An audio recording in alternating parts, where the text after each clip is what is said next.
Hi everyone, delonewolf here. Welcome back to some EVE Online, and the footage you're seeing in the background is the very first day trip of our cooperation with Katsuko. Here he is, warping in his Vexor. Now first we had planned to bring him in his Gnosis, but for some reason he either forgot or left his Gnosis behind in Khanid space, and since we did not want Katsu to have to do 50 jumps in order to join us here, we told him to grab a Vexor and fit a 1600mm plate there for some buffer. And yeah, we just jumped into a C2 wormhole where a few combat sites were available. We were somewhat PvP ready. We did keep a close eye on this scan, and most of us had a point fitted, but it turns out no one came to bother us. We were left alone for the entire day trip, and this just gave us the opportunity to do a few combat sites in quite a relaxed manner, introducing Katsuko to the sleepers, and it gave us the perfect opportunity to explain everything that needed to be explained about wormhole space to him. So it was quite a lot of fun. Loot wise, we didn't do too great. We only ended up with 3 or 4 melted nano ribbons and maybe 13 or 14 million ISK in blue loot. But I must say that Katsuko learned a pretty valuable lesson there as well, because for some reason he thought it was a good idea to salvage some wrecks with his hobgoblins. We had quite a good laugh there from that, but yeah, lesson learned there. He might have hurt our bottom line a little bit by doing that, but that's why of course we took him out here for the first time as well. And yeah, like I said, unfortunately no PvP to report, despite the fact that we're seeing quite a few force fields on this scan. In fact, a surprising amount for a C2 wormhole. Nobody showed up, and we were able to do the site quite peacefully. Other than this day trip, I also want to talk a little bit about the upcoming drone changes that are announced for the next summer expansion. It's a dev blog that I will link down in the description, and I do feel it's a pretty important one. Because a lot of people do fly drones, and CCP is going to do a significant balance patch on the drones for the summer expansion. So CCP is aiming first of all to balance between the drones from different empires. So at the moment, really Gallente drones are considered to be the king of PvE just because they do the most damage, and the Minmatar drones are most used because of their speed and tracking. So I think that they are considered the king of PvP drones, and this leaves the Amar and Kaldari drones with really nothing to do. They're hardly used in EVE Online at the moment. So CCP is going to try and change that a little bit. Honestly, I'm not sure if they're going to succeed, because they're just going to put the Kaldari and the Amar drones on the same spectrum in between the Gallente drones for damage and the Minmatar drones for speed and tracking. So I still feel that outside of mission specific rats or some rats that have specific weaknesses to either the kinetic damage from Kaldari drones or the EM damage from the Amar drones, we'll still be in the same situation where Gallente drones do the most damage, have the best multipliers, so you'll see them most in PvE, and the Minmatar drones are the fastest, have the best tracking, so they'll be used most in PvP situations. So not sure if they're going to succeed there, but they are going to try and make Kaldari and Amar drones a little bit more viable. Next up, and I think more importantly, they are going to try and balance between the quality levels of drones, and I think that's actually a very good idea.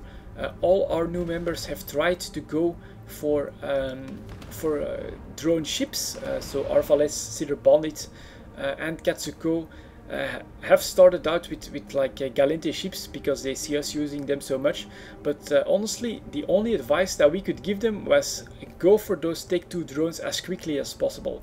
But that means a serious investment in time and skills in order to get them. But just the difference between Take 2 drones and Take 1 drones at the moment is so large that it's really the only good advice you can give to new people that decide they want to skill up for drone boats. So what CCP is planning to do is bring the Take 1 drones and the faction drones a little bit more in line, and hopefully be able to smoothen out this path where at the moment, well, honestly, you're leaving Take 1 drones on the wayside and you're going for those Take 2 drones as quickly as possible. Part of this rebalance does mean that they are going to try and reduce the impact of skills on the damage that drones do. So they are also going to split one of the skills into two. So yeah, do read up on the dev blog about what you might want to skill up to level 5 in order to not lose the opportunity to have all skills at level 5 when this hits. But they are also going to reduce the impact of some of the skills on the damage they do, just to bring Tech 1 drones a little bit closer to Tech 2 drones, so that they don't become a must-have as much as they are at the moment. They are also planning to balance out the sentry drones. Now this is more in line with the difference in between the factions. Again, the Galente guards are the best at damage outputs, but they have the smallest range, and the Kaldari wardens have the longest range. So I do think for sniping and in PvP, the wardens are very popular. For PvE content, again, if you follow my videos, you do see that I've used those almost exclusively. Yeah, here they are trying to change the Amar Minotaur drones a little bit, also trying to do some changes to range and optimal range, so that every sentry drone version has their own niche, their own area in which they're actually a bit more useful than the other ones. Yeah, let's see if they succeed or not, since they are also planning to add low slot omnidirectional tracking modules that will help with drone damage, probably also range and optimal. This might not be that successful or that easy unless they go towards like extreme ranges, but it's also in the planning. So yeah, maybe some of the Amar and Minotaur sentry drones will finally be viable as well. Finally, they're also doing a pass on fighters and fighter bombers. Now this is of course for carriers and super carriers. I'm not that familiar with those myself, but if I read through this devlog, I think the aim is first of all to reduce the dependency of these capital ships and super capital ships on sentry drones. I think that's the most common doctrine at the moment. Just plonk out as many sentry drones as you can, because they get the best buffs from modules that you can actually fit there. And so they are going to have the fighters and fighter bombers receive the same bonuses that other drones receive from modules in order to make them more viable. And they are going to reduce the amount of fighter bombers that are being deployed by super carriers. I think that this is done mostly to help the servers whenever a lot of super carriers come on the field, but in exchange for that, these fighters and fighter bombers will receive more damage and more survivability, so that the bottom line should remain pretty much the same.